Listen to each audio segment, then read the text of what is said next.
My dear friends, welcome you in Dhara classes. This video is very important for BA 4 semester English के लिए मित्रों। जो भी हमारे मित्र इंग्लिश लिए हुए हैं उनके लिए बहुत ही इम्पोर्टेंट होने वाला है ये वीडियो। यूनिट 4 को मैं आज एक्सप्लेन करने जा रहा हूँ मित्रों।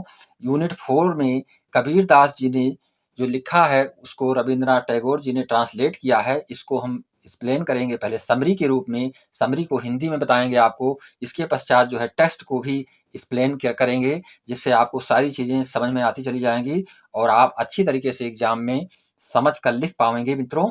तो मैं स्टार्ट कर रहा हूं, और जो भी हमारे मित्र भाई चैनल पे पहली बार आए हुए हैं उस चैनल को लाइक और सब्सक्राइब अवश्य करेंगे, जिससे हमारा वीडियो उन तक पहुंचता रहे। तो एक्सप्लेन कर रहे हैं हम कबीर दास के विषय में।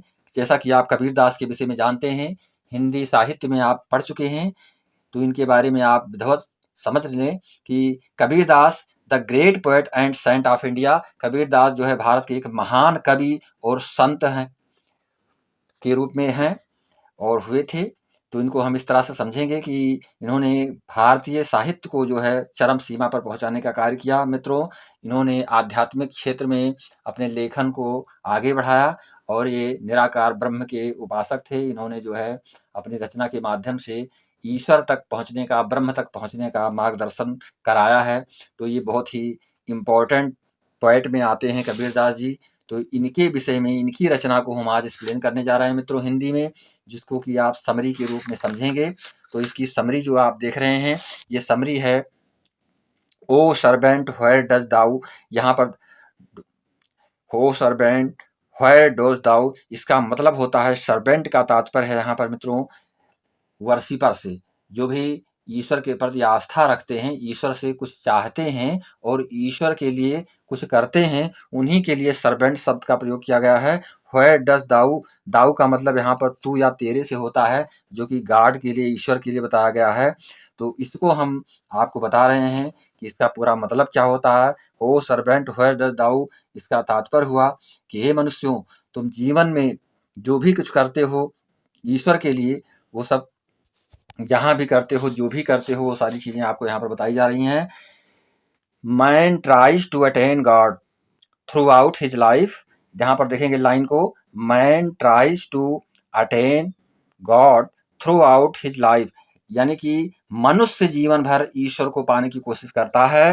And performs various kinds of action, और विभिन्न प्रकार की क्रियाओं को करता है ईश्वर की प्राप्ति के लिए मित्रों।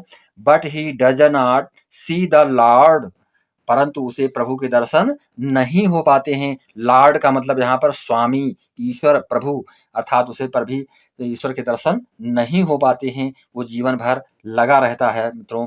इन दिस रिगार्ड, इसी संबंध में, गॉड हिमसेल्फ सेज, ईश्वर ने, भगवान ने स्वयं मनुष्यों से कहते हैं, जो स्वयं बताते हैं। God himself says to man, यानी ईश्वर मनुष्य से स्वयं बताते हैं। क्या बताते हैं? ओ मैन, अरे मनुष्यों, where do you find me, तुम मुझे कहाँ खोज रहे हो, खोजते हो। I am with you only, मैं तो तुम्हारे पास ही हूँ। I am with you only का मतलब, मैं तो सिर्फ तुम्हारे पास ही हूँ।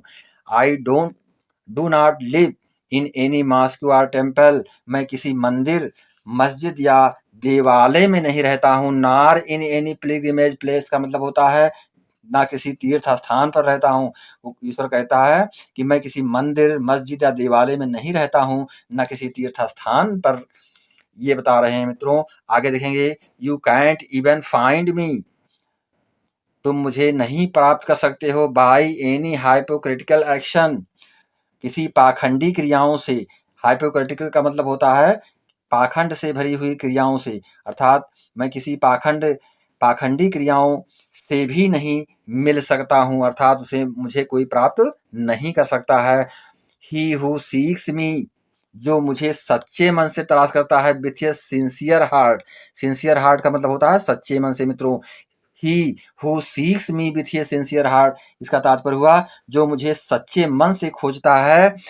Can find me in a moment, वो मुझे पल भर में ही मिल सकता हूँ, अर्थात जो मुझे सच्चे मन से खोजता है उसे मैं पल भर में ही मिल सकता हूँ, अर्थात वो मुझे प्राप्त कर सकता है।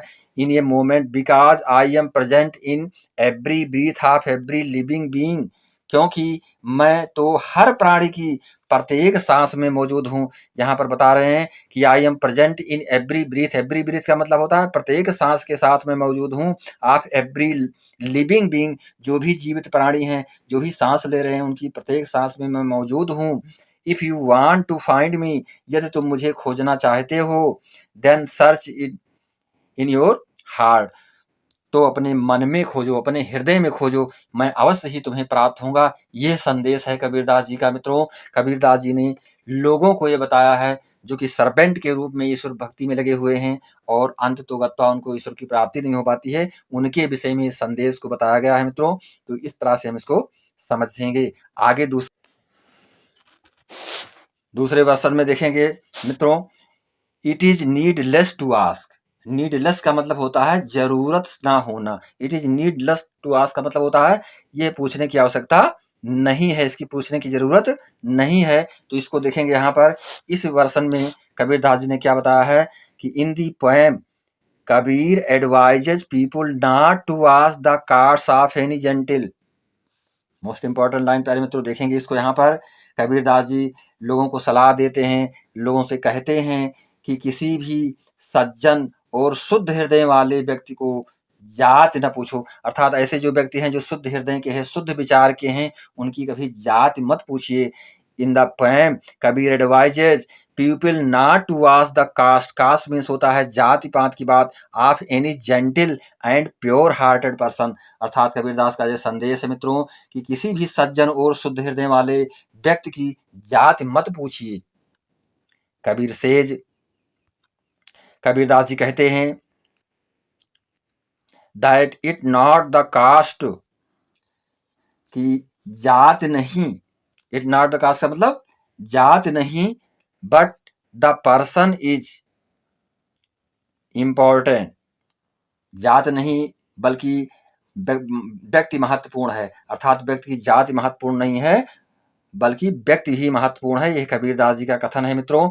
Who is looking for the full realisation of God, जो ईश्वर की पूर्ण प्राप्ति की तलाश में है। रियलाइजेशन ऑफ गॉड का मतलब ईश्वर को प्राप्त करने की पर्याप्त कोशिश में जो लगा हुआ है। Who is looking for full realisation of God, अर्थात जो ईश्वर की पूर्ण प्राप्ति की तलाश में है। अकॉर्डिंग टू कबीर, कबीर के अनुसार बताया जा रहा है पृष्ठ, या पृष्ठ का मतलब होता है मित्रों पुजारी से, यानी पृष्ठ वॉरियर्स। जो वॉरियर्स का मतलब होता है पुजारी या व्यापारी या योद्धा। ट्रेड्समैन का मतलब व्यापारी। एंड अदर कास्ट्स, और अन्य कई जातियां जो हैं are persistently looking for God.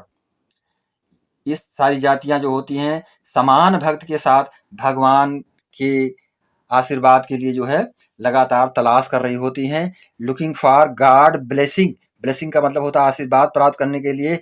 Which equal devotion, यानी कि ये जो जातियां हैं, ये जो लोग हैं, ये भक्त के साधन से जो है भगवान के आशीर्वाद की लगातार तलाश कर रही हैं, उनको प्राप्त करने की हमेशा एक खोज में लगे हुए होते हैं। If everybody far from different caste, यदि भिन्न भिन्न जातियों के प्रत्येक व्यक्ति के रूप में is striving hard to achieve common goal, अर्थात भिन्न भिन्न जातियों के प्रत्येक व्यक्ति के समान जो है अपने लक्ष्य को, गोल मीन्स होता है लक्ष्य को प्राप्त करने के लिए कठिन प्रयास कर रहे हैं। They are working hard, achieve hard to achieve का मतलब होता है कठोर श्रम करते हुए, मेहनत करते हुए ईश्वर की प्राप्ति में वो लगे हुए हैं। इट इज देन, तब भी तो foolishness to inquire of the caste which is no way helpful in fascinating his ultimate goal. देखेंगे इस सेंटेंस को मित्रों। फिर भी उनके जात के बारे में पूछताछ करना क्या है, ये एक तरह से मूर्खता है जो उसके अंतिम लक्ष्य को प्राप्त कराने में सहायक नहीं है। अर्थात अल्टीमेटम गोल, ये अंतिम जो लक्ष्य होता है, इस अल्टीमेटम गोल को प्राप्त कराने में वो हेल्पफुल नहीं हो सकता कि हम उनसे जाति और उनके धर्म के विषय में जानकारी प्राप्त करें मित्रों। यदि वो अपने लक्ष्य में लगे हुए हैं ईश्वर की प्राप्ति में, तो हमें बस उसी से तात्पर्य होता है, ईश्वर को बस उसी से मतलब होता है, उनकी जाति और धर्म से किसी प्रकार की कोई मतलब नहीं है। ही फर्दर इलिस्ट्रेट, वो आगे बताते हैं इसके विषय में, कहते हैं Kabirdas ji, that the barber has sought, कि नाई भी भगवान की शरण मांगता है। देखेंगे मित्रों, कबीरदास जी कह रहे हैं that the barber has shot refuse of God, यानी कि जो बार्बर है वो भी ईश्वर की शरण को मांग रहा। देखेंगे मित्रों, the barber has shot the refuse of God, जो बार्बर है, जो नाई है, वो भी ईश्वर की शरण को मांगता है, वो भी ईश्वर की शरण में जाना चाहता है। The washerman and carpenter are also meditating to have the fragrance of his presence, और धोबी, वॉशरमैन का मतलब धोबी और कारपेंटर का मतलब बढ़ई, यानी धोबी और बढ़ई भी उनकी उपस्थिति की सुगंध पाने के लिए, फ्रेग्रेंस का मतलब होता है सुगंध को प्राप्त करने के लिए ध्यान करते हैं। तो यहाँ पर जाति से संबंधित बातों का उद्बोधन किया गया है मित्रों, केवल समझाने के लिए कि इसमें जाति का कोई महत्व, धर्म का कोई महत्व नहीं हो पाता है। गॉड की प्राप्ति में his presence, even a true seeker of God called Raidas. यहाँ पर देखेंगे मित्रों, यहाँ तक कि रैदास के विषय में आप सुने होंगे। रैदास जो है एक संत थे जो कि गृहस्थ रूप में अपने कार्य में लगे हुए होते हुए भी ईश्वर की प्राप्ति करने में सिद्धहस्त हुए थे। तो रैदास के विषय में बताया जा रहा है कि इवन ए ट्रू सीकर का मतलब सही तलाश करने वाला, कि रैदास नामक ईश्वर के सच्चे साधक जो थे of God cultivated, Raidas has also sought to realize the unique presence of God, अर्थात रैदास नामक ईश्वर के साधक, जो सच्चे साधक थे, ने भी ईश्वर की अद्वितीय उपस्थिति का एहसास करने की कोशिश की थी, कि ईश्वर की एक अद्वितीय उपस्थिति है इस संसार में, presence of God, the unique presence of God, यानी कि ईश्वर की जो अद्वितीय उपस्थिति है इस संसार में, वो उसको प्राप्त करने की, उपस्थिति को एहसास करने की उन्होंने कोशिश की थी। कौन? रैदास जी ने। ऋषि स्वपन, ध्यान देंगे मित्रों, जो कि अछूत ऋषि थे, ऋषि स्वपच, हु वाज अनटचेबल, जो कि अछूत ऋषि स्वपच ने भी ईश्वर की साधना में जो है आल्सो रियलाइज कंप्रेसेंस ऑफ गॉड। तो यहाँ पर देखेंगे, जो अछूत ऋषि स्वपच ने भी ईश्वर की सर्वव्यापकता का अनुभव किया था, उन्होंने भी अपने एक्सपीरियंस को प्राप्त किया था मित्रों। ओमनी प्रेजेंस का मतलब होता है कि उन्होंने सर्वव्यापकता, यानी ईश्वर की सर्वव्यापकता के विषय में जानकारी प्राप्त की थी। Hindus and Muslims have also achieved God, हिंदुओं और मुसलमानों ने भी ईश्वर को प्राप्त किया। अचीव्ड का मतलब होता है प्राप्त करना, यानी हिंदुओं और मुसलमानों ने भी ईश्वर को प्राप्त किया है। But there is no mark of distinction between them, लेकिन उनके बीच भेदभाव का कोई निशान नहीं प्राप्त हो पाया है मित्रों। यह चीज आगे देखेंगे। कबीर सेज, कबीर कहते हैं that God does not differentiate between two human beings. Most important line प्यारे में, तो ध्यान दें, कबीर कहते हैं कि ईश्वर दो मनुष्यों के बीच अंतर नहीं करता।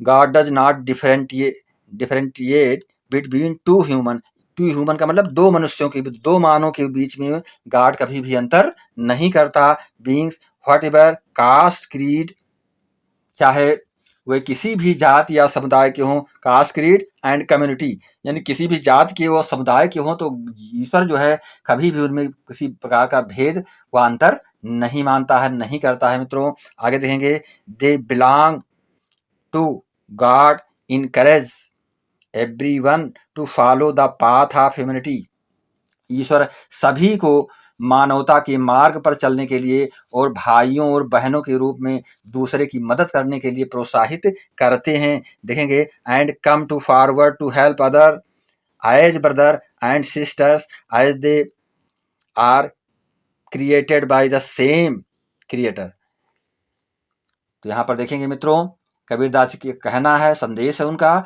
कि ईश्वर सभी को मानवता के मार्ग पर चलने के लिए और भाइयों और बहनों के रूप में दूसरों की मदद करने के लिए प्रोत्साहित करते हैं, क्योंकि creator note differently by people like Allah, Ram and Jesus. क्योंकि वह एक ही निर्माता द्वारा बनाए गए हैं, जिन्हें कि अल्लाह, राम और यीशु जैसे अलग नामों से जाना जाता है। यानी वो बनाए तो हुए हैं ईश्वर के ही, जिनको कि कोई कहता है राम, कोई कहता है अल्लाह, कोई कहता है जीसस। तो बनाए हुए उसी गॉड के वो हैं, जिनके लिए वो स्तुत कर रहे हैं, जिनकी पूजन कर रहे हैं, वो बनाए हुए उन्हीं के हैं। इसलिए उनके अंदर किसी प्रकार का भेद संभव नहीं हो पाता है मित्रों, भेद नहीं रखते हैं। कबीर हियर इन्फेंट टू से, कबीर यहाँ यह कहना चाहते हैं, इन्फेंट टू से, कबीर यहाँ पर यह बताना चाहते हैं that proper assessment of a person can not be done by caste, कि किसी व्यक्ति का उचित मूल्यांकन, यानी कि जो प्रॉपर असेसमेंट होता है, किसी व्यक्ति का उचित जो मूल्यांकन होता है, वो जात से नहीं किया जा सकता है। इसको हम जात से उसका आकलन नहीं कर सकते हैं by caste, but by the deeds he does during his life, बल्कि वो अपने जीवन के दौरान किए गए कार्यों से और समाज को, and how much he contributes to upgrade the society. तो यहाँ पर देखेंगे इस सेंटेंस में कि कबीरदास जी का कहना है, वो कहना चाहते हैं कि किसी व्यक्ति का उचित मूल्यांकन जात से नहीं किया जा सकता है, बल्कि वो अपने जीवन के दौरान किए गए कार्यों से और समाज को उन्नत करने के लिए किए गए योगदान से मूल्यांकवान यानी मूल्यवान माना जाता है। मनुष्य की मूल्यता किससे है? समाज के प्रति किए गए उचित कार्यों से, उसके प्रति हम उसकी जो है योगदान को समझ सकते हैं। It is the social and noble deeds, ये सामाजिक और नेक काम जो होता है, नोबल डीड का मतलब नेक काम जो होता है, एंड गोल्डन हार्ट, और अच्छा हृदय, अच्छे हृदय हैं जिनके मित्रों, that should be taken into consideration, जिसे ध्यान में रखा जाना चाहिए। कंसिडरेशन का मतलब जिसको कि हमें ध्यान में रखे जाना चाहिए, एंड नॉट ए कॉस्ट, और जाति को नहीं, यानी जाति को हमें ध्यान में नहीं रखना चाहिए, बल्कि उस व्यक्ति की, उस मानव की जो है, जो समाज में रह करके नेक काम करना और अच्छे हृदय वाला व्यक्ति होना, और ध्यान उसी के कार्यों को हमें ध्यान में रखना चाहिए, ना कि उसकी जाति को ध्यान में रखना चाहिए। If once is well oriented in humanity, यदि कोई मानवता से में अच्छी तरह से उन्मुख है, one can then only be suitable called saint, तो केवल हम तभी उसको जो है उस मनुष्य को जो है एक जो है उचित संत कहा जा सकता है, जो इस कार्य में लगा हुआ होता है। One can then only be suitable called saint, उसी को हम संत के रूप में कह सकते हैं, पुकार सकते हैं मित्रों। ये चीज कबीरदास जी ने बताया है अपनी रचना के माध्यम से। अब हम इसके पश्चात देखेंगे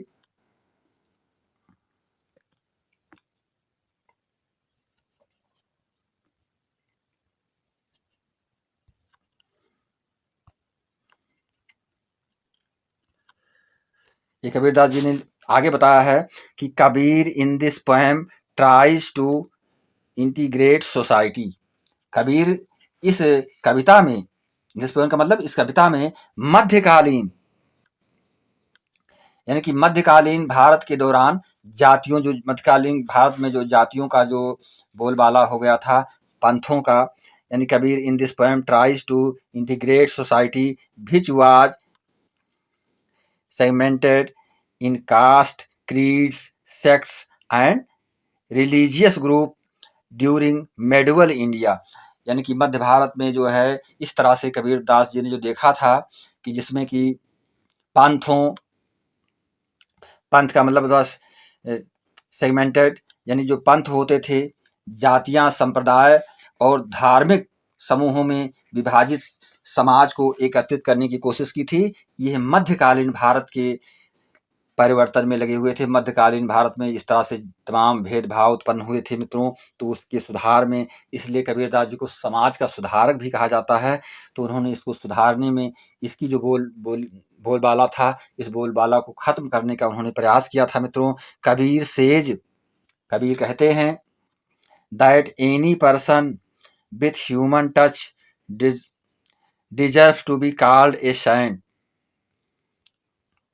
कबीर का कहना है कि मानवीय स्पर्श वाला कोई भी व्यक्ति, a person with human touch का मतलब जो मानवीय स्पर्श वाला हो, यानी मानवीय स्पर्श वाले कोई भी व्यक्ति deserve to be called a saint को अपनी जाति और धर्म के बावजूद, irrespective of his caste and birth, यानी अपनी जाति और अपने जन्म, यानी अपनी जाति और जो है जन्म को लेकर के उसमें किसी प्रकार का भेदभाव नहीं किया जाना चाहिए। और इसके पश्चात वो कबीरदास जी का कहना है कि अपनी मानवीय स्पर्श वाला कोई भी व्यक्ति अपनी जाति और जन्म के बावजूद संत कहलाने का पात्र होता है। उसमें संत कहलाने की उपाधि प्राप्त करने की, कहलाने की पात्रता होती है मित्रों। इसमें जाति और जन्म कोई बाधक नहीं हो सकते हैं। इन्होंने कबीरदास जी ने इस विषय में बताया है। This is how Kabir tries A harmonise society into a nutshell to create a sense of fraternity। मध्यकालीन समाज के निवासियों में भाईचारे और आपसी प्रेम और स्नेह की भावना पैदा करने के लिए कबीर समाज को संक्षेप में सामंजस्य बिठाने का प्रयास करते हैं। यानी समाज में संक्षेप में जो सामंजस्य को स्थापित करने का प्रयास उनका रहा है। And brotherhood and mutual love and affection intimate of medieval society, यानी कि मध्यकालीन भारत में जो सामाजिक उठापटक था, जात भेद था, धर्म भेद था, ये सारी चीज़ों को उन्होंने समाज से दूर करने का प्रयास किया मित्रों। कबीरदास का कहना था ही एक्सप्रेसेज, वो जो बताते थे, कहते थे हिज डीप फीलिंग, वो deep feeling through a poetic expression as it concerned is entertains. देखेंगे मित्रों यहाँ पर वो काव्यात्मक अभिव्यक्ति के माध्यम से, यानी काव्यात्मक अभिव्यक्ति के द्वारा, थ्रू पोएटिक एक्सप्रेशन का मतलब होता है काव्यात्मक अभिव्यक्ति के माध्यम से कबीरदास जी ने अपनी जो है गहरी भावनाओं को व्यक्त करता है। यानी कबीर अपनी गहरी भावनाओं को क्या करते हैं, व्यक्त कर रहे हैं। And gives a kind breathing and a piece of a noble advice to innocent poets of society. तो यहाँ पर ये बताया जा रहा है कि कबीरदास जी अपने काव्यात्मक अभिव्यक्ति के माध्यम से अपनी गहरी भावनाओं को व्यक्त करते हैं, क्योंकि यह समाज के निर्दोष लोगों को एक तरह का उपदेश और महान सलाह प्रदान करना होता है। अर्थात महान सलाह के रूप में समाज के समक्ष आते हैं, महान सलाहकार के रूप में आते हैं, समाज को सलाह देते हैं एक अच्छे मार्ग पर चलने के लिए मित्रों। ये चीज़ इसमें देखेंगे मित्रों। ये आपका 4th नंबर वर्सन है, जिसमें कि with in this earthen vessel, यानी कि जो ये पृथ्वी है, एक जहाज के रूप में कबीरदास जी ने माना है कि इस पृथ्वी रूपी जहाज पर लोग सवार हुए हैं और अपने गंतव्य तक पहुंचने का प्रयास कर रहे हैं। तो इसको बहुत ही सरल ढंग से उन्होंने एक्सप्लेन किया है मित्रों। तो हम देखेंगे with in this earthen vessel, इसको आप हिंदी में समझें। प्रत्येक लाइन को एक्सप्लेन करते हुए हम आगे बढ़ेंगे मित्रों। और यदि आप चैनल पर पहली बार आए हैं तो चैनल को लाइक और सब्सक्राइब अवश्य कर दें तथा अपने फ्रेंड्स के बीच में शेयर अवश्य करेंगे, जिससे ये वीडियो हमारा हर स्टूडेंट के पास पहुंच पाए मित्रों। तो यहाँ पर देख रहे हैं summary with in this earthen vessel. तो इसमें बताया जा रहा है, इस कविता के माध्यम से कबीरदास जी ये बताना चाहते हैं विथ दिस पोएम का मतलब होता है मित्रों, इस कविता के माध्यम से कबीरदास जी बताना चाहते हैं Kabir is reminding us of the miracles that this earthen vessel, the seemingly limited and problematic physical body अब इसको पूरी तरह से समझेंगे इस तरह से कि इस कविता के माध्यम से कबीरदास जी इस चमत्कारी मिट्टी को, जो चमत्कारी मिट्टी है पृथ्वी पर, जो earthen vessel the seemingly limited, जो मतलब चमत्कारी मिट्टी जो इस पृथ्वी पर दिखाई पड़ रही है, ये एक चमत्कार के रूप में है मित्रों। इस बर्तन, जो चमत्कारी मिट्टी के बर्तन की याद दिला रहे हैं, इसमें जो है उस बर्तन की याद दिलाई जा रही जो इसी पृथ्वी से बनी हुई है। प्रोबेबलेटेड फिजिकल बॉडी, जो उसका शरीर है, जो बर्तन है, can contain all the Bohr's and groves of creation, जो कि सृष्टि के रचयिता के बगीचे के मध्य में स्थित है। प्यारे मित्रों, हम इसको इस तरह से समझेंगे कि इस कविता के माध्यम से कबीर इस चमत्कारी मिट्टी के बर्तन को याद दिला रहे हैं, जो कि सृष्टि के रचयिता, सृष्टि के रचयिता कौन है? वो ईश्वर है, वो गॉड है मित्रों। सृष्टि के रचयिता के बगीचे के मध्य में स्थित है ये स्थान, जहां पर लोग रह रहे हैं, निवास कर रहे हैं। विथिन आर दी 7 ओशन, ध्यान देखिए मित्रों, जिसमें 7 महासागर हैं। यानी 7 ओशन का मतलब होता है 7 समुद्र, यानी 7 महासागर हैं, जिसमें कि उसी पृथ्वी पर क्या हैं? 7 महासागर हैं। द 7 चक्रस, और 7 चक्र हैं।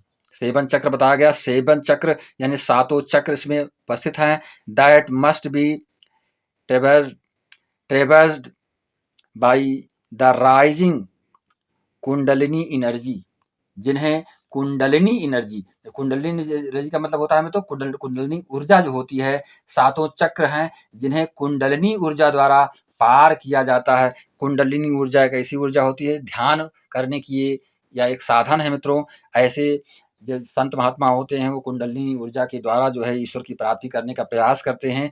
तो ये 7 जो सागर बताए गए हैं और 7 जो है चक्र बताए गए हैं, इन 7 चक्रों और 7 महासागरों से युक्त जो ये थल है, जो ये पृथ्वी है, इसमें जो लोग कुंडलिनी ऊर्जा का प्रयोग कर रहे हैं ईश्वर की प्राप्ति करने के लिए मित्रों,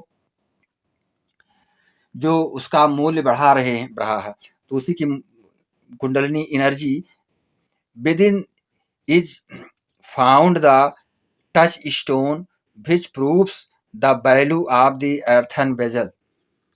देखेंगे मित्रों, जो उसका मूल्य बढ़ा रहा है, इसमें गहन मूल्यांक भी है, जो बर्तन के मूल्य को जानता है। मूल्यांक का मतलब जो उस मूल्य को पहचानने जानने वाला होता है, उसके विषय में बताया गया है मित्रों यहाँ पर। तो इसमें देखेंगे, the body is a Holi object, the body is a Holi object, इसका मतलब है शरीर एक पवित्र वस्तु है। होली ऑब्जेक्ट का मतलब होता है एक पवित्रता से भरा हुआ वस्तु होना। तो शरीर क्या है? शरीर में किसी की छूत या अछूत की बात नहीं होती है। The body is a Holi object, शरीर एक पवित्र वस्तु है। कबीरदास जी कह रहे हैं ए प्राइजलेस ट्रेजर्स, प्राइजलेस ट्रेजर का मतलब अनमोल खजाना है। प्राइजलेस का मतलब जिसकी कोई प्राइज निश्चित नहीं है। ट्रेजर का मतलब खजाना, अर्थात ये शरीर जो है एक अनमोल खजाना है। So long as it has been alchemically, जब तक इसके अंदर शाश्वत ध्वनि है। यानी शाश्वत ध्वनि का मतलब होता है जब तक इसका श्वास चल रहा है, श्वास पे श्वास चल रही है, व्यक्ति बोल रहा है। So long as it has been alchemically transmuted by the jewels appraisers touch.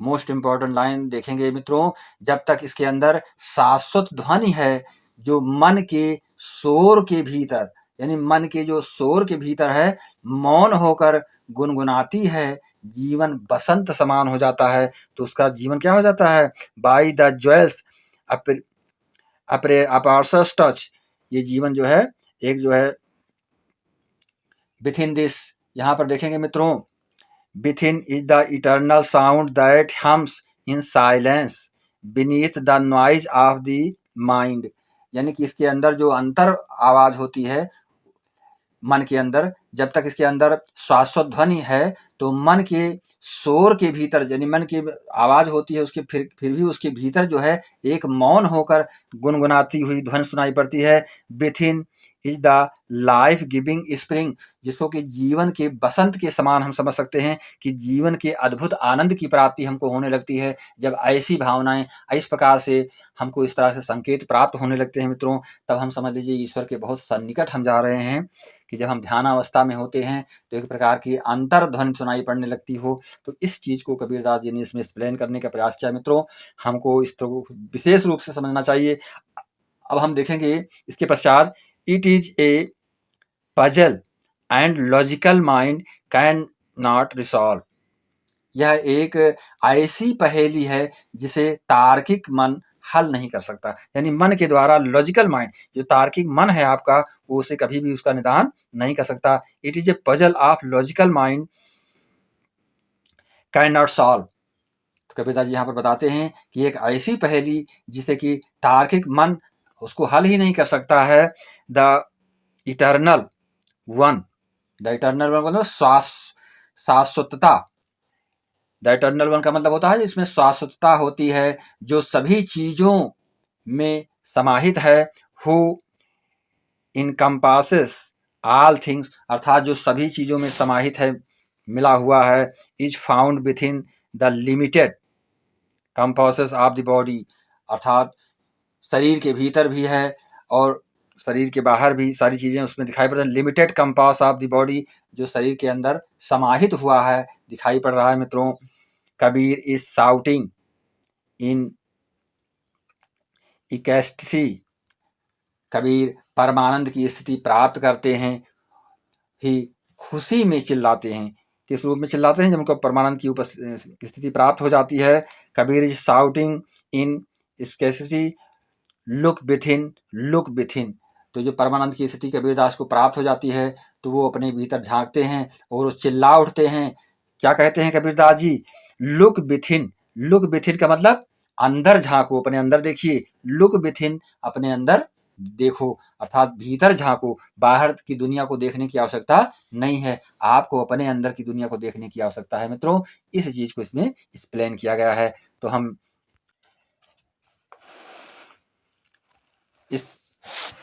इस वर्जन में आप देखेंगे मित्रों, इस समय बताया गया है टेल मी ओ शान योर, टेल मी ओ शान योर, अर्थात इस कविता में संत कबीर जो है अपनी इस समझ को जगाने की कोशिश कर रहे हैं कि हम सब जीव हैं। क्या है? हम सब एक जीव के रूप में हैं, एक हंस के रूप में हैं। शान का मतलब होता है मित्रों हंस, तो एक हंस के रूप में कबीरदास जी ने इस जीवन की को बताया हुआ है।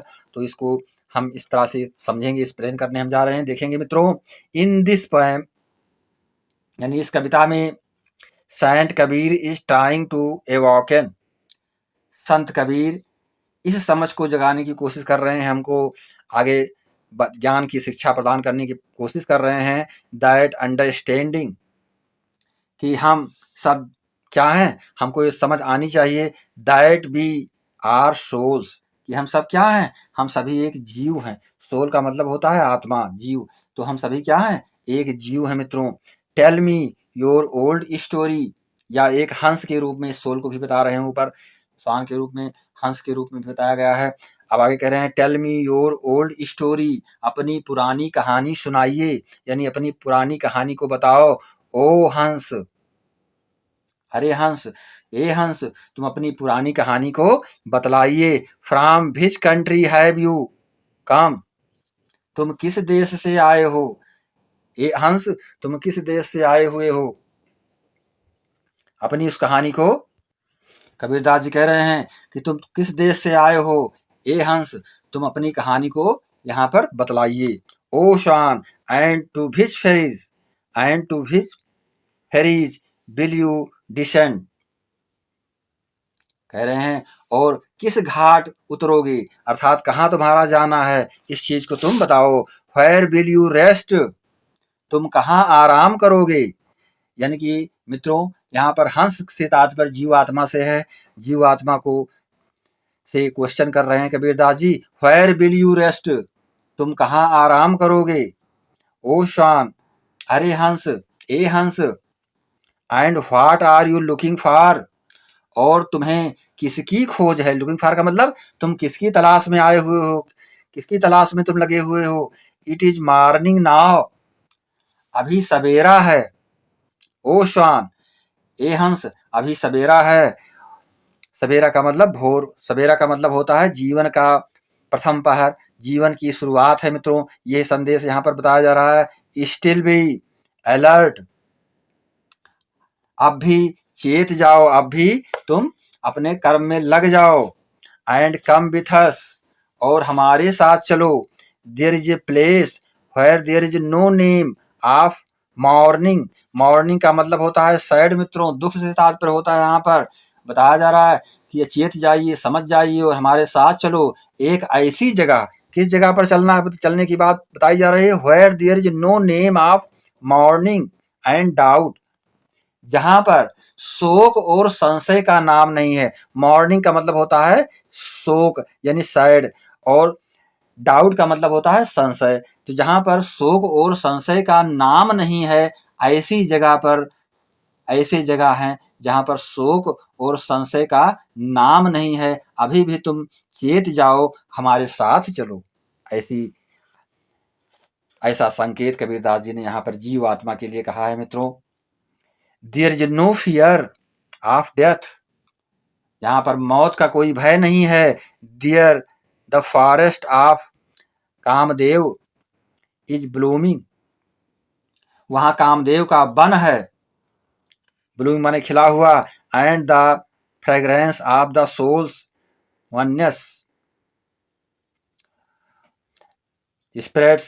तो ध्यान देखिए मित्रों, यहाँ बताया जा रहा है वहां कामदेव का क्या है, वन है, और ब्रह्म के साथ जीव की अभिन्नता की सुगंध फैली हुई है।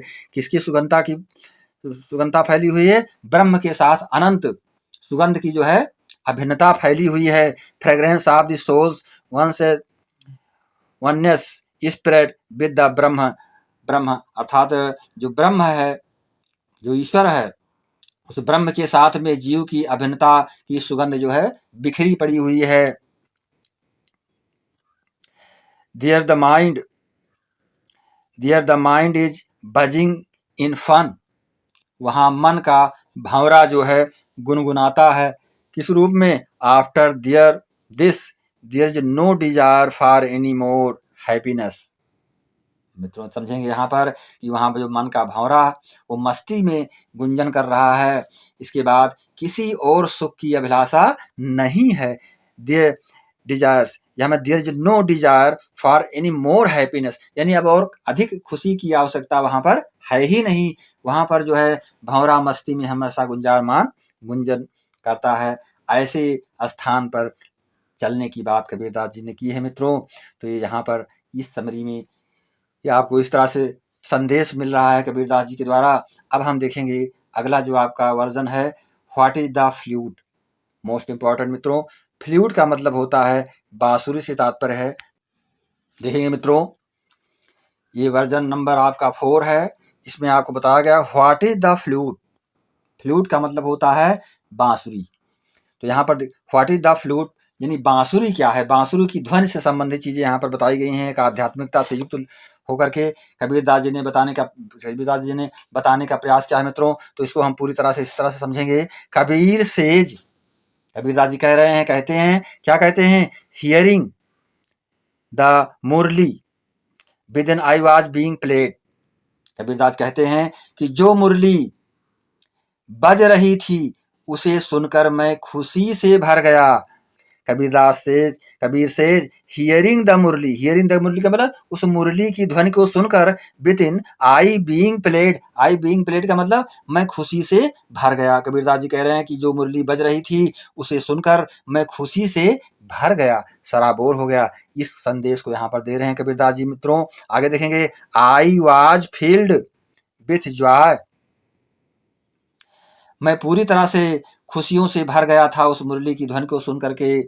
आगे कह रहे हैं, द फ्लेम इज बर्निंग, प्रकाश की, the flame is burning despite the lack of light, अर्थात प्रकाश की कमी के बावजूद जो जल रही है, अर्थात प्रकाश की कमी के बावजूद।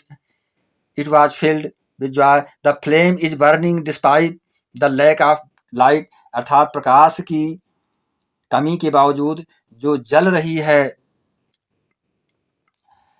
जड़ के अभाव। आगे देखेंगे, the lotus is blooming despite the lack of a root, अर्थात जड़ के अभाव में भी कमल खिल रहा है। यहाँ पर सारी चीज़ों को एक आध्यात्मिकता से युक्त होकर कबीरदास जी ने एक्सप्लेन करने का प्रयास किया है मित्रों, तो इस पर हम बहुत गौर करेंगे। The lotus is blooming despite the lack of a root, जो कमल है, कमल जड़ के अभाव में भी खिल रहा है, इसको बताया गया यहाँ पर। Flowers of various colours are blooming, यानी तरह तरह के विविध प्रकार के रंग के फूल खिल रहे हैं। ही सेज, कबीरदास जी कह रहे हैं, when I fall in love, जब मुझे उनसे प्यार हो जाता है, उस सूरत से प्यार हो जाता है, ईश्वर के ध्यान से प्यार हो जाता है मित्रों।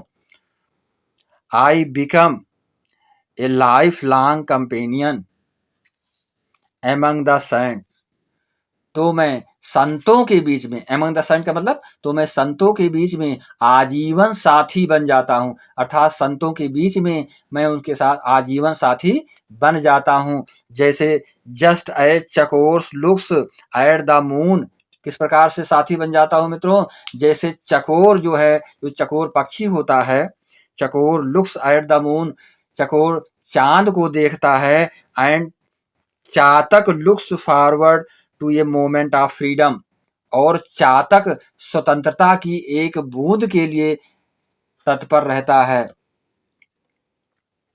मित्र ध्यान देंगे यहाँ पर, जो चातक पक्षी होता है, जो चकोर होता है, वो चकोर चांद को देखता रहता है, रात्रि में वो चांद को देखता रहता है, रात में वो सोता नहीं है, चांद को देखता रहता है। और जो चातक होता है, चातक स्वतंत्रता की एक बूंद के लिए तत्पर रहता है, यानी स्वाति की बूंद। चातक पक्षी जो होता है वो स्वाति की बूंद का प्यासा होता है मित्रों। तो यहाँ पर दो चीजें बताई गई हैं, चातक यानी चकोर और चातक, दोनों पक्षियों के अलग अलग अंतर भेद बताए गए हैं। दोनों ही इस जीव आत्मा के रूप में विद्यमान है, और जो ईश्वर की प्राप्ति के लिए ध्यानस्थ हैं, इस बिंदु को यहाँ पर स्पष्ट करने का प्रयास किया है कबीरदास जी ने मित्रों। तो हम इसको पूरी तरह से समझेंगे इस तरह से। अब हम जो आपकी अंतिम वर्सेस है समरी का, if God be with in the, इसको हम एक्सप्लेन करेंगे, इसको आपको समझना है मित्रों। प्यारे मित्रों, देखेंगे यहाँ पर इस लास्ट जो आपका है, जो last if God be with in the, इसको हम टेस्ट के माध्यम से एक्सप्लेन कर रहे हैं, आपको बताने का प्रयास कर रहे हैं। तो इसमें आपको ये बताया गया है कि कबीरदास जी इसमें कह रहे हैं वर्जन नंबर 69 में, if God be with in the, Kabirdas ji कहते हैं if God be with in the mosque, यानी कबीरदास जी कहते हैं कि यदि भगवान मस्जिद या मंदिर में हमको प्राप्त हो जाते, then to whom does this world belong, तो हमारे लिए ये जो बाहर की दुनिया का कौन सा ध्यान रह जाता, अर्थात उसका कोई मतलब नहीं रह पाता। कौन ध्यान रख रहा है जब ईश्वर हमको जो है मंदिर और मस्जिद में ही दिखाई पड़ रहे हैं, वहीं पर रहते हैं, तो बाहरी दुनिया का ध्यान कौन रख रहा है, इस भाव को इसमें बताया गया है। If Ram be with in the image which you find you upon your pilgrims, यदि राम हमको अपने मंदिर में ही दिखाई पड़ रहे हैं, अल्लाह हमको मस्जिद में ही दिखाई पड़ रहे हैं, तो बाहरी दुनिया का देख रेख कौन कर रहा है, ये संदेश में बताया गया है। Then who is there to know what happens without, यानी उनका दावा है इस बात का कि अगर आप अपने अंदर झांक करके देखते हैं तो आपको ये सारी चीज़ें एक अलग तरीके से दिखाई पड़ती हैं। Hari is in the east, जो हरि है वो पूर्वी दिशा की ओर दिखाई पड़ रहा है। अल्लाह इज इन द वेस्ट, और जो अल्लाह है वो पश्चिम दिशा की ओर दिखाई पड़ रहा है। Look within your heart for there you will find both Karim and Allah, Kabirdas ji कह रहे हैं कि यदि आप अपने हृदय की ओर झांकिए, अपने दिल की ओर देखिए, तो आपको राम और अल्लाह, करीम सभी जो है आपके हृदय में ही दिखाई पड़ेंगे। पूर्व और पश्चिम की कोई बात यहाँ पर नहीं दिखाई पड़ेगी मित्रों। अलग अलग दिशाओं की का भ्रम जो है वो लोगों के प्रति जगाया जा रहा है। All the man and women of the world are his living form. सभी स्त्री और पुरुष जो इस संसार के हैं वो सभी एक जीवित प्राणी के रूप में उनके हृदय में विद्यमान हैं, जो कि ईश्वर के एक सानिध्य में जी रहे हैं। Kabir is the chief of Allah end of Ram, he is my Guru, he is my पीर।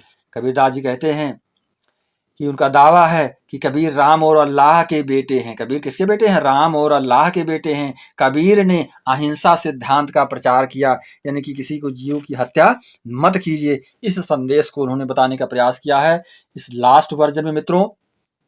अब मैं आपको टेक्स्ट का जो है एक्सप्लेनेशन आप किस प्रकार से लिखेंगे इसको हम संक्षेप में आपको बताने का प्रयास करेंगे, जिससे आप पूरी तरह से इसको एक्सप्लेन कर पाएंगे। देखेंगे ये दूसरी पार्ट हमारा जो आपका है एक्सप्लेनेशन का। एक्सप्लेनेशन को मैं आपको संक्षेप में बताने का प्रयास करता हूं मित्रों। तो देखेंगे यहाँ पे टेक्स्ट जो आपकी है, टेक्स्ट में आपको एक्सप्लेनेशन के लिए पूछा जाएगा आपसे, तो इसमें रेफरेंस, कॉन्टेक्स्ट और एक्सप्लेनेशन आपको लिखना होगा। रेफरेंस में आपको यही बता देना है इसमें कि इन this poem Kabir Das is saying about the human nature and the world affair. जो सांसारिक चीजें हैं और मानव स्वभाव के विषय में इसमें बताया गया है, तो ये चीजें आपको एक्सप्लेन करना होगा, जो कि रेफरेंस के रूप में आप this poem has been composed by Kabir Das and written by Rabindranath Tagore. तो रविन्द्रनाथ टैगोर ने इसको ट्रांसलेट किया है, लिखा है मित्रों, और कबीर दास जी ने इसको रचित किया है। लिखा हुआ कबीर दास का है और ट्रांसलेट किया हुआ रविन्द्र जी का है। तो ये हमें समझ करके लिखना है। इसके पश्चात कॉन्टेक्स्ट लिखेंगे। कॉन्टेक्स्ट में आपको केवल एक ही बात को क्लियर करना है कि इन this poem Kabir Das is saying about the human condition of life, यानी मानव जो मतलब है उसके जीवन के स्थिति के विषय में, द वर्ल्ड अफेयर के बारे में, यानी कि सांसारिक अफेयर के विषय में इसमें बताया गया है। तो ये कॉन्टेक्स्ट में होगा। बाकी जो आपको एक्सप्लेनेशन लिखना है बहुत ही सरल शब्द में मैं इसको एक्सप्लेन कर रहा हूँ और आप इसको समझते चले जाएंगे। तो देखेंगे ऊपर से, मोको कहाँ ढूंढो रे बंदे। कबीरदास जी ऊपर वाली लाइन में कह रहे हैं इस लाइन के माध्यम से कि हे बंदे तुम मुझको कहाँ कहाँ पर ढूंढोगे। ओ सर्वेंट, अब सर्वेंट का मतलब होता है जो ईश्वर की आराधना में लगा हो, जो ईश्वर की सेवा में लगा हो, वही उसके लिए सर्वेंट का प्रयोग किया गया है इसमें। और जो है एक सेवक के रूप में, दास के रूप में जो याचक होता है, जो प्रार्थना करने वाला होता है, उसको कबीरदास जी ने यहाँ पर माना है। और गॉड को स्वामी के रूप में माना है। तो स्वामी और भक्त, तो स्वामी और भक्त जो होते हैं, तो भक्त को जो है हम सर्वेंट के रूप में यहाँ पर देख रहे हैं, और स्वामी को जो है एक मास्टर के रूप में यहाँ पर देख रहे हैं, मालिक के रूप में देख रहे हैं। तो मालिक के लिए हम गॉड से इंडिकेशन है, और जो सेवक है उसको सर्वेंट के रूप में जाना गया है। तो O servant where dost thou seek me, तुम मुझे कहाँ पर तलाश कर रहे हो, तुम मुझे कहाँ पर खोज रहे हो, ये बताया गया है इसमें। मनुष्य तुम इस ईश्वर को पाने की कोशिश कहाँ पर करते हो, कैसे करते हो। लो आई एम बिसाइड दी, मैं आपके पास ही हूँ, अर्थात I am living near you, where are you searching to me. इस संदेश को यहाँ पर बताया जा रहा है। I am neither in temple nor in mosque. Here Kabirdas is saying here that I am not living in temple or not living in Moscow. I am living in your heart only. Where are you searching to me? ये संदेश यहाँ पर कबीरदास जी कह रहे हैं कि आप मुझे कहाँ ढूंढ रहे हो। ना मैं मस्जिद में हूँ, ना मैं टेम्पल में हूँ, मैं आपके हृदय में ही विद्यमान हूँ। इस बात को यहाँ पर बताई जा रही है। I am neither in Kaaba nor in Kailash. I am not living in, वो कह रहे हैं यहाँ पर कि I am not living, he not living in Kaaba and Kailash, कि ईश्वर जो है वो काबा और कैलाश में नहीं निवास करता है, बल्कि वो आपके हृदय में ही निवास करता है। इस बात को यहाँ बताई गई है। Neither am I in rites and ceremonies nor in yoga and renunciation, यानी कि you can not find to me anywhere by yoga, by ceremony, by rites, any rites. I am always living in your heart, you can seek to me. If thou art a true seeker, if you are a true seeker for God, God will surely meet to you, surely will meet to you। इस संदेश को यहाँ पर बताया गया है, thou shalt at once see me, thou shalt meet me in a moment of time, anytime you can meet to me, you have no any time, although you will meet to me, because I am living in your heart, because I am living in your soul, I am not living in any other place of the words। तो इस संदेश को यहाँ पर बताया गया है।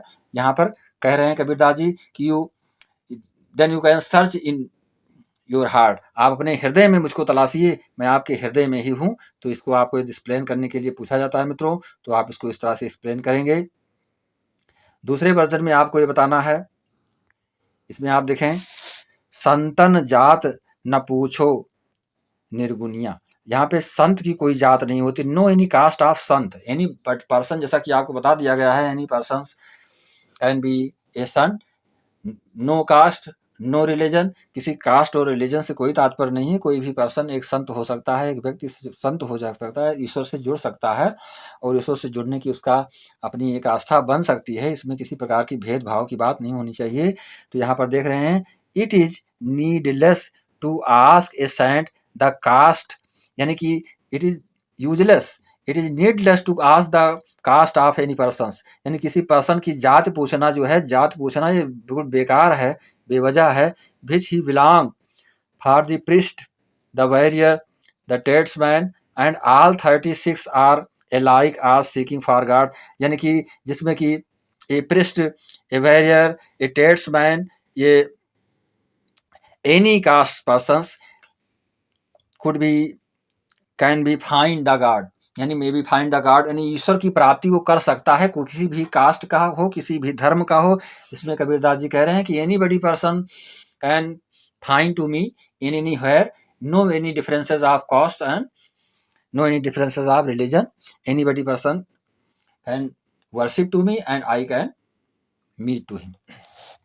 आगे देखेंगे, it is but follow to ask what the caste of a saint may be, यानी कि there is no any caste of saint, he is explaining here, there is no any caste of a saint, saint is a person, a worshipper, a servant, as a servant के रूप में उसको माना जाता है, उसकी कोई कास्ट नहीं होती, इसी बात को यहाँ पर बताई गई है। the barber has sought God, the barber is also find to God, एक बार्बर जो है ईश्वर को प्राप्त कर सकता है, उसमें नो डिफरेंसेस, किसी प्रकार से अंतर की बात नहीं बताई गई है। The washer women who is washing the cloth, they are also able to find the God, वो भी ईश्वर को प्राप्त करने में सक्षम होंगे।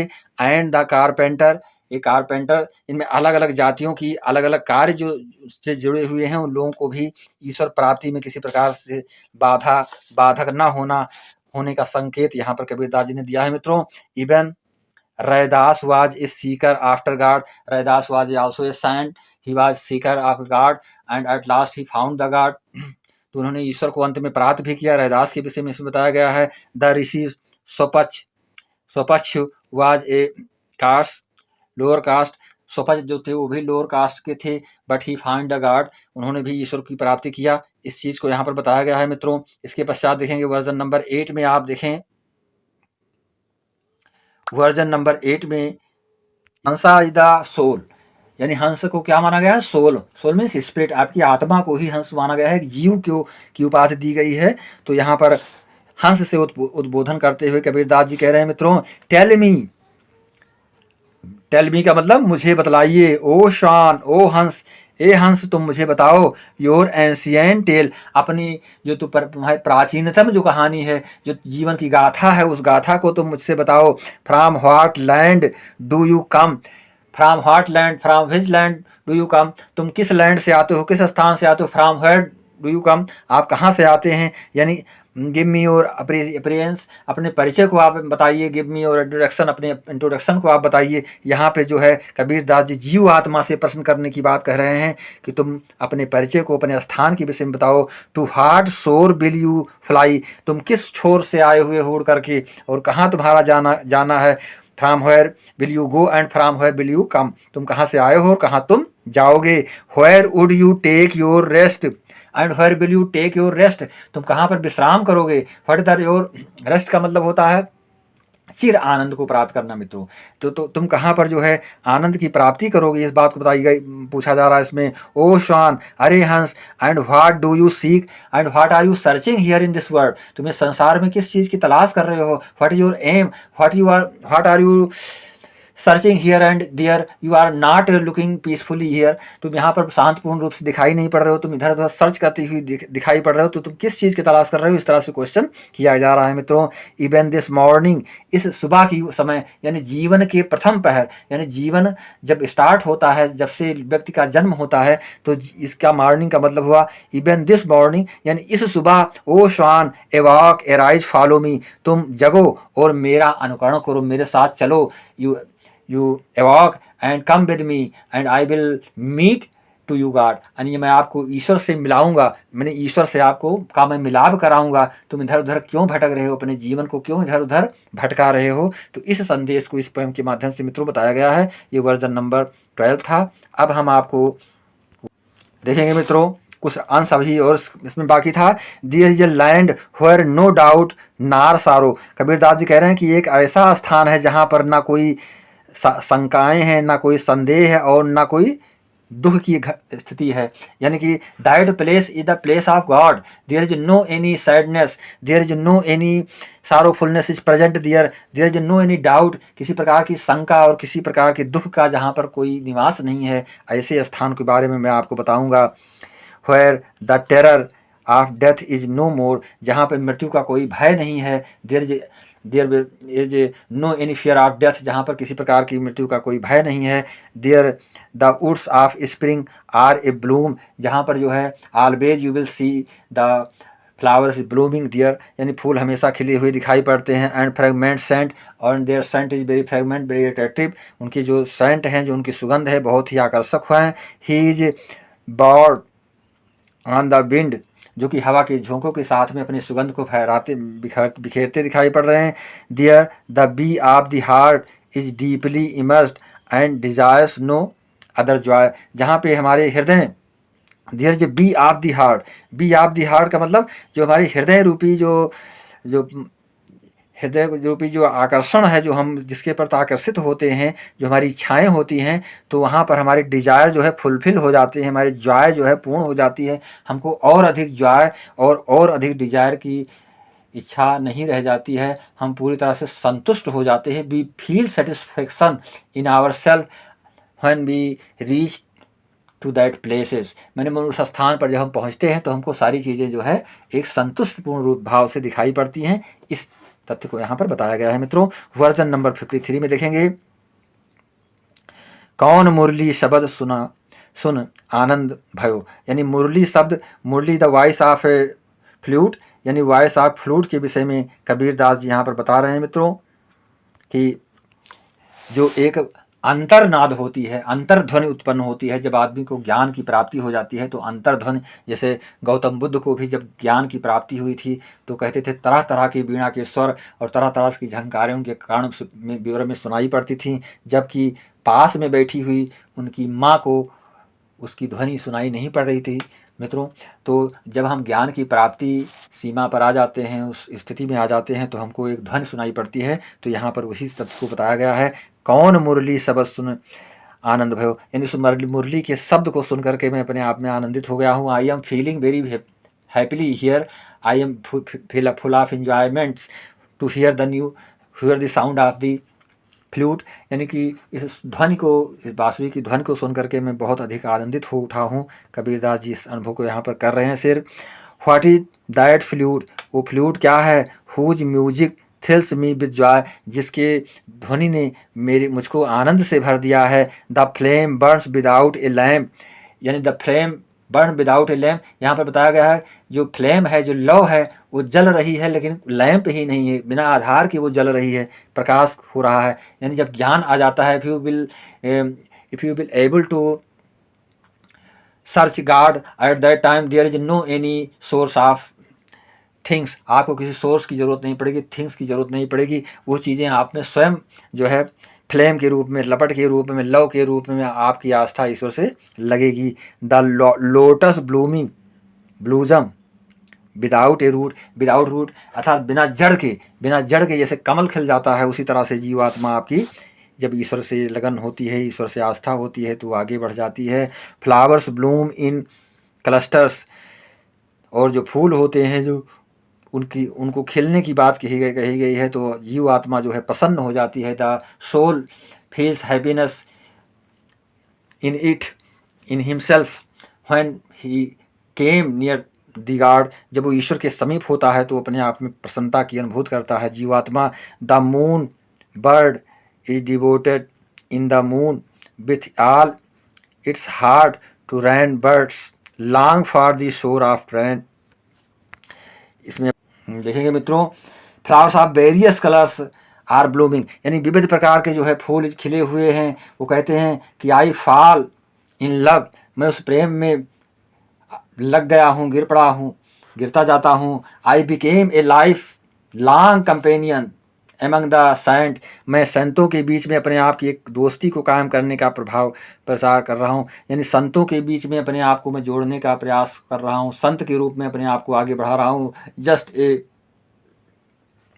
चकोर लुक्स एट द मून, जिस प्रकार से चकोर पक्षी जो होता है वो मून को देखता है, ठीक उसी प्रकार सोर ऑफ रैन एंड जो चातक होता है looks forward A moment of freedom, वो एक स्वतंत्र फ्रीडम को की तलाश करता है, बूंद की तलाश करता है।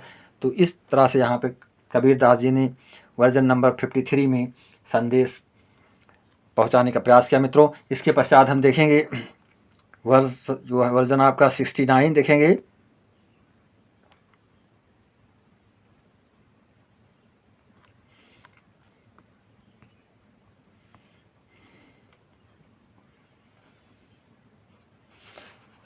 में जो खुदा मस्जिद वसत है, इसमें बताया गया है जो खुदा के बारे में कि जो खुदा मस्जिद में बस रहे हैं, जिनका स्थान मस्जिद है। If God be with in the mosque with to home does this word belong, यदि गॉड जो है मस्जिद में रहेगा तो पूरा संसार कहाँ रहेगा। इस बात को यहाँ पर बताई गई है कि उसका निवास स्थान केवल मात्र मस्जिद होता है तो पूरे संसार की देख रेख वो किस प्रकार से कर पाएगा। If God live in masjid तो how he will take care the words of here, यानी पूरे संसार को किस प्रकार से देख पाएगा। If Ram be with in the image which you find upon your pilgrimage, यदि राम को आप मंदिर में पाते हैं तो वो पूरे विश्व को इस तरह से अपनी नज़र के सामने रख पाएंगे, देख पाएंगे। इस संदेश को यहाँ पर बताया जा रहा है मित्रों। Then who is there to know what happens without, जो भी चीज़ें घटित होंगी, हाउ वी विल नो, हम किस प्रकार से उसको जान पाएंगे कि वो चीज़ें घटित हो रही हैं, क्योंकि हमारा स्थान एक नियत और एक सीमित दायरा की बात हो जाएगी। इसलिए यहाँ पर कबीरदास जी ने बताने का प्रयास किया है कि Hari is in the east, जो हरि है, ईश्वर है, वो कहाँ पर है, पूर्व की ओर। Allah is in the west, और अल्लाह कहाँ है, पश्चिम की ओर। Look within your heart, अपने हृदय में देखो। अब यहीं पूरब और पश्चिम की बात आप अपने हृदय में देखिए। You will search in your heart, in your soul that God is living here in east and in west, यानी कि heart for there you will find both Karim and Ram, तो आप करीम और राम को दोनों को पाएंगे। You will search in your heart, in your soul, at that time you will find Karim and Ram both in your soul, आप अपनी ही आत्मा में उनको पाएंगे, उनके लिए किसी स्थान की आवश्यकता नहीं है। All the man and women of the world are his living for, यहाँ पे कबीरदास जी कह रहे हैं कि everybody person of the world, every creature of the world is the same in same condition, man and women word of is living form, एक living form के रूप में है, उनके समक्ष हैं, उन्हीं में हैं, लिविंग फार्म के रूप में है। एवरीबडी, हर किसी के हृदय में जो है, everybody person, everybody creatures heart, प्रत्येक जीव के, प्रत्येक सोल के हृदय में जो है God is present always, there is no need to go anywhere far far from him, उससे दूर जाने की उसको आवश्यकता नहीं है। गॉड हमेशा जो है आपके ही पास में है। Kabir is the child of Allah end of Ram.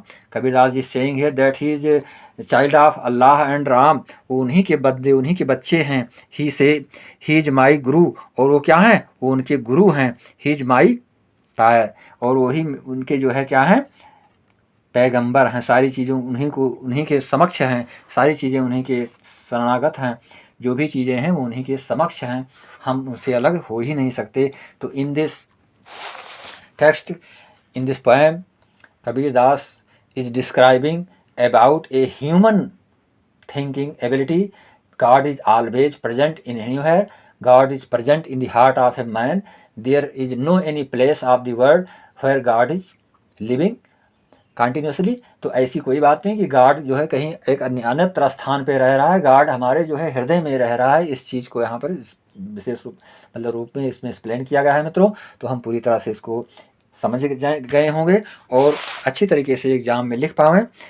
और हम चाहेंगे कि आप चैनल को लाइक और सब्सक्राइब अवश्य करेंगे। यदि चैनल पर आप पहली बार आए हैं तो अवश्य हो सब्सक्राइब करेंगे, जिससे सारे वीडियो आप तक उपलब्ध होते रहें और अन्य विषयों के सब्जेक्ट्स के वीडियो आपको उपलब्ध होंगे। परीक्षा के पूर्व में सारे विषयों का जो है वीडियो आपको उपलब्ध कराऊंगा। इंग्लिश में जो भी टॉपिक रह गया उस टॉपिक को हम जल्द से जल्द आपको उपलब्ध कराएंगे। तो मैं चाहूँगा कि आप चैनल को लाइक और सब्सक्राइब अवश्य करें तथा अपने फ्रेंड्स के बीच में शेयर अवश्य करेंगे और अपनी प्रतिक्रिया जो हमको कमेंट के रूप में हम तक अवश्य प्रेषित करेंगे, जिससे हम आपसे अवगत हो पाएँ। नमस्कार, जय हिंद, जय भारत।